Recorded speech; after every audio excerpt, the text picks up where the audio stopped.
Hey everyone, it's Adam Tracy, and the SEC filed an enforcement action against a NFT purveyor, if you will, just the other day, and classified their NFT sale, which had netted some 30 million, as an unregistered securities offering, which was the first enforcement action of its kind, right? To date, any sort of unregistered securities offering type activity had been focused on just crypto and token sales.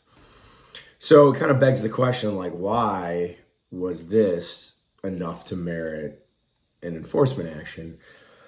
And it's kind of tough to tell. I think like maybe the SEC is sort of testing the waters, but there's four things that, as a general rule, I think you need to look for when you're structuring NFTs and get the market stat and all that, and you want to keep it outside the ambit of a security.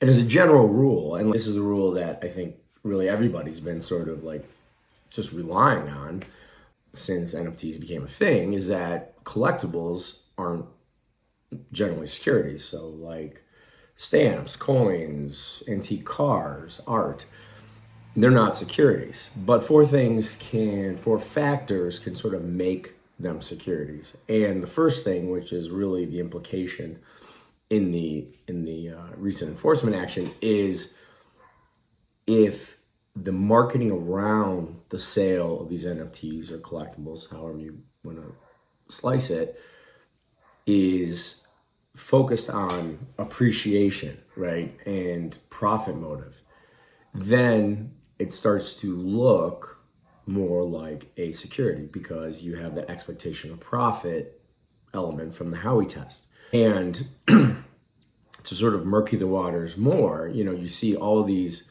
enforcement actions that have gone against crypto token sales. And the big, determinant has been that so many of these sales of the tokens were done with an eye towards the token, which may have been a utility token in its actual sense, but the token was being sold to build the platform upon which that token would be used.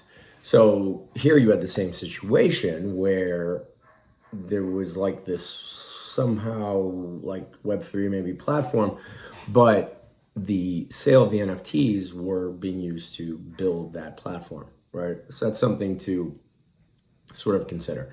The next is tokenized collectibles. And you see a lot of apps that sort of do this in a sense, but may not necessarily say that they're doing crypto, but they are in a way. And you see it more on a commodity side.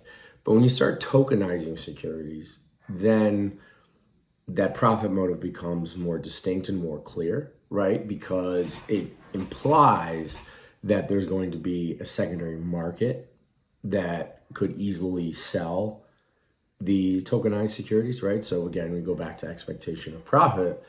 And the third point, which coincides with the second, is fractional ownership.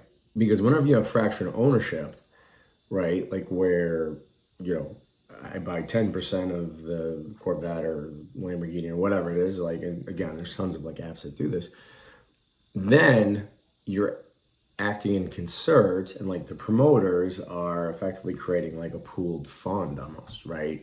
And so you have to be careful. It's not impossible, but again, expectation of profit, centralization of management, pooled effort, right? So again, you're just hitting more and more Howey points as you go sort of down the road. And then lastly, if it in any way just the functionality of the NFT. I mean, you can call something an NFT and it can be an NFT, but if that NFT represents an ownership in anything, then undoubtedly it's going to be a security, right? And it doesn't even have to be a company. If the NFT is this amorphous, let's say some kind of ape bullshit or whatever people sell these days, but it allows you to have some de facto interest in even, and I've seen this a lot, where the NFT is almost like a lease or an access pass to attend an event or a place. That's akin to a property ownership. And if you fractionalize or sell a property ownership, even through a tokenization effort via an NFT, that's going to be in most cases, a security. So those are the 4 points that I think, while there's not a lot of law, and this recent enforcement action was like the first one, so there's really nothing out there. And you can go back to, SEC cases and pronouncements about collectibles, but you're going to go back like 60, 70 years. It's like Howie itself. It's crazy. It's not very helpful.